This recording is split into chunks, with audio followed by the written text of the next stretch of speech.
ඊට්‍රක්ෂර් එකට අද අපේ යාළුවෝ ඔක්කොම ආයිබෝවන් කියලා පිළිගන්නවා.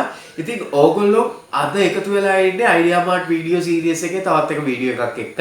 ඉතින් අද අපි ගෙනල්ලා තින්නේ idea app එකක් හරි idea pro app එකක් හරි හදන්න කලින් අපිට සිද්ධ වෙනවා ideamart ගිණුමක් නිර්මාණය කරගන්න. ඒ කියන්නේ ideamart account එකක් නිර්මාණය කරගන්න සිද්ධ වෙනවා.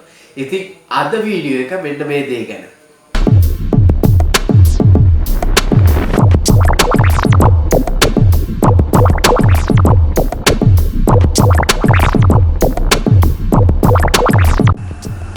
ඉතින් ඔයාලට පුළුවන් කැමතිම වෙබ් බ්‍රවුසර් එකක් Google Chrome වේවා Firefox වේවා Opera වේවා ඕනම වෙබ් බ්‍රවුසර් එකක් තෝරගෙන ideamart.io කියන වෙබ්සයිට් එකට මෙන්න මේ විදිහට යන්න පුළුවන්.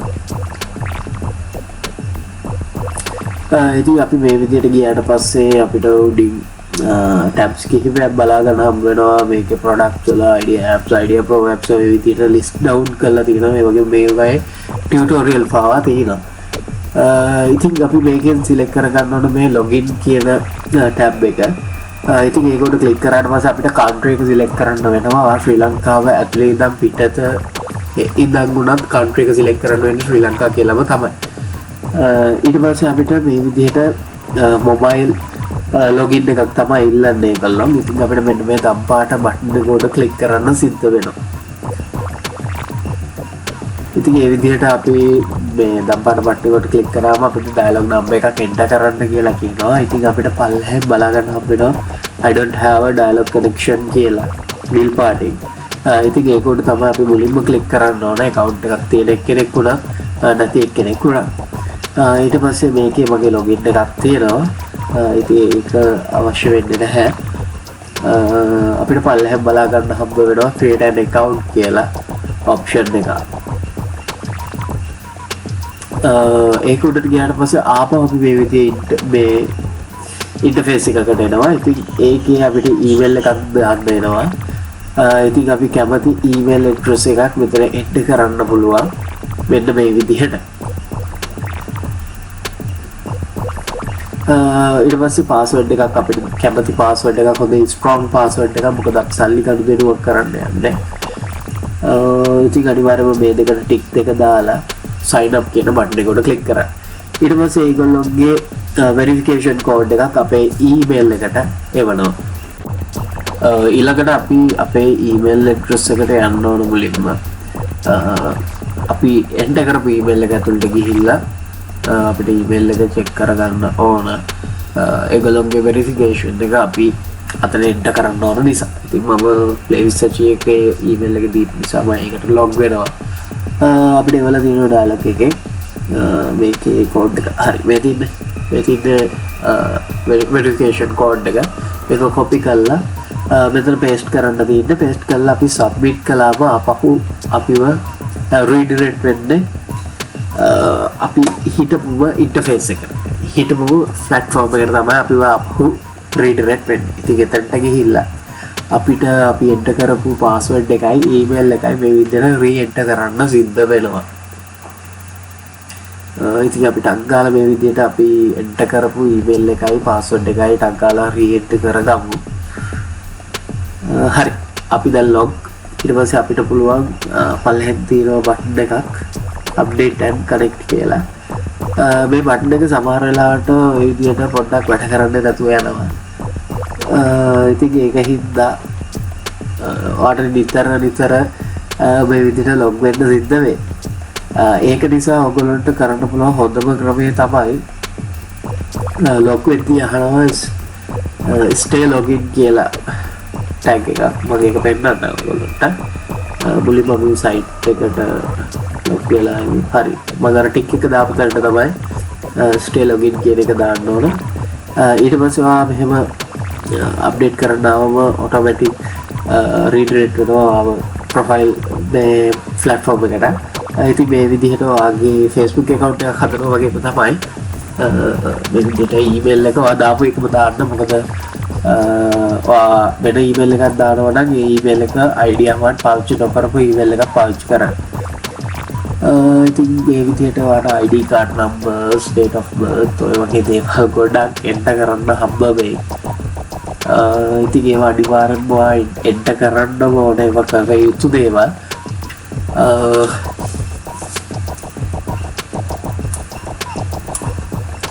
ඊළඟට address line ඒවා ඕනේ නැහැ.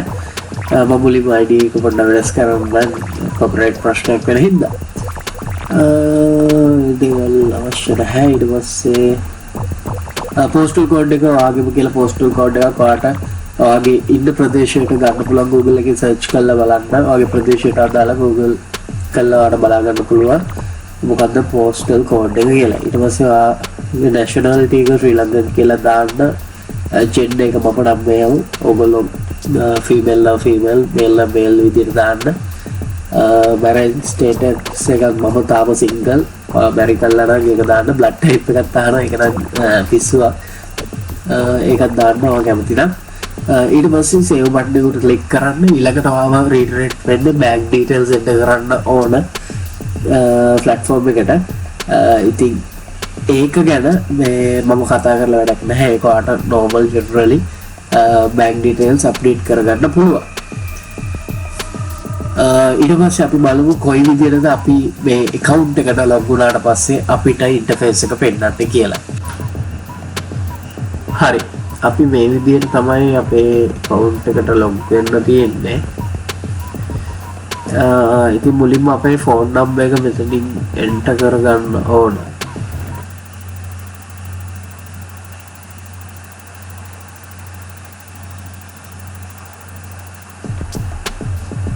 ඊට පස්සේ අපේ mobile phone එකට OTP එකක් එනවා. ඒ කියන්නේ one time password එකක් එනවා. ඉතින් ඒක එන්නේ SMS එකක් through.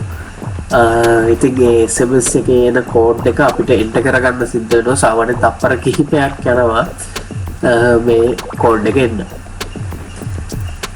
ඉතින් මේ විදිහට enter කරගත්තට පස්සේ අපිට මේ විදිහට platforms තුනක් තමයි බලා ගන්න හම්බ වෙන්නේ. එකක් idea pro, අනිත් එක idea app, අනිත් එක report කියලා. ඉතින් අපි mainly කතා කරන්නේ idea app එකයි idea pro එකයි ගැන. ඊට පස්සේ reports වලත් අපිට කතා කරන්න ගොඩක් දේවල් තියෙනවා. ඉතින් අපි අද කතා කරන්නේ idea app ගැනද. ඉතින් අපි එහෙනම් platform එක ඇතුළට ගිහිල්ලා බලමු කොයි විදිහටද idea app එකක් හදන්න තියෙන්නේ කියලා. ඉතින් මෙන්න මේ විදිහට තමයි අපිට තියෙන්නේ create app settings ඊට පස්සේ my application reports විදිහට තමයි හම්බ වෙන්නේ. අපිට කොටස් හතරක් හම්බ වෙනවා. ඉතින් ඊළඟට අපිට වැඩ තියෙන්නේ මේ create application කියන tag එක යටතේ තමයි අපිට වැඩ තියෙන්නේ. ඉතින් අනිවාර්යයෙන්ම ඒකෙන් ඊළඟ වීඩියෝ එකකින් අපි හම්බ වෙමු. දැන් ඔයගොල්ලෝ කියලා ideamart account එකක් නිර්මාණය කරගෙන ඉවරයි. ඉතින් දැන් ඔයගොල්ලොන්ට කරන්න තියෙන්නේ ඊළඟට idea app එකක් හරි idea pro app එකක් හරි නිර්මාණය කරන එක විතරයි. ඉතින් මුලින්ම කියන්න ඕන මේ දෙයට ඔයා අවුරුදු 16කට වඩා අඩු කෙනෙක් හරි මල්ලි කෙනෙක් නම් ඔයාට කැමති නම් ඔයාගේම කියලා සර්විස් එකක් නිර්මාණය කරගන්න ඔයාට පුළුවන් ඔයාගේ අම්මගේ bank details ඒ වගේම ඔයාගේ අම්මගේ ID එක මේ වගේ දේවල් use කරලා අම්මගේ අනිවාර්යයෙන්ම අහන්න. ඉතින් ඒ දේවල් use කරලා ඔයාට ideamart කිනුමක් නිර්මාණය කරගන්න පුළුවන්. ඒ වගේම මුලින්ම බලන්න ඒක ඔයාගේ අම්මගේ තාත්තගේ SIM එකකට රෙජිස්ටර් කරලා ඉන්නවා ideamart කිනුම නිර්මාණය කරන SIM එක. ඉතින් ඒක අනිවාර්යයෙන්ම බලන්න ඕන. මොකද මුදල් උපයන්න හදන්නේ SIM එක වෙන කාගේ හරි ගමනකට තිබ්බොත් එයා හදිසියව SIM එක කැන්සල් කළොත් හරි එහෙම නැත්නම් එයා ඒ SIM එක එයාගේ බාරයට ගත්තොත් සමහර විට ඊට පස්සේ ඔයාලට මුදල් හම්බ වෙන්නේ නැති වෙන්නත් පුළුවන්. ඉතින් ඒක විශේෂයෙන්ම කිව්වේ ගොඩක් ඉස්කෝලේ යන නංගිලා මල්ලිලා සාමාන්‍යයෙන් 8 වසරේ 9 වසරේ වගේ ඉගෙන ගන්න නංගිලා මල්ලිලා ගොඩක් වෙලාවට මට කෝල් කරනවා මේ ideamart සම්බන්ධව. ඉතින් මම ideamart ගැන වීඩියෝ එකක් කරේ දැන් දවස් කිහිපයකට කලින්. ඉතින් මම ඊට කලින් කරලා තිබ්බ app එක වීඩියෝ සීරීස් එක බලලා තමයි ඒගොල්ලෝ මාත් එක්ක මේ විදිහට කෝල්ස් අරගෙන මැසේජ් කරලා මේ විදිහට එක එක දේවල් අහන්න. ඒගොල්ලොන්ට account හදා ගන්න බෑ. ඒගොල්ලොන්ට ID නැහැ. ඔය වගේ නොයෙකුත් කතා තියෙනවා. ඉතින් ඒකට එක්ස්ට්‍රා පොයින්ට් එකක් විදිහට තමයි මම මේ දේ කිව්වේ. ඉතින් දැන් ඔයා account එක නිර්මාණය කරලා ඉවරයි. ඉතින් ඔයාට account එක හදද්දි තව මොනවද ඔයාට add කරන්න හම්බුනේ? මම bank details add කරන එක පෙන්නුවේ නැහැ. ඉතින් ඊළඟට හම්බ වෙන්නේ අපිට ඩයලොග් කනෙක්ෂන් එක ඇඩ් කළාට පස්සේ බෑන්ක් ඩීටේල්ස් ඇඩ් කරන්න. ඉතින් බෑන්ක් ඩීටේල්ස් ඇඩ් කරාට පස්සේ ෆුලි ඔයාගේ account එක completed වෙනවා. ඊට පස්සේ ඔයාට මම ඊට පස්සේ පෙන්නපු ඉන්ටර්ෆේස් එකට log වෙන්න පුළුවන්.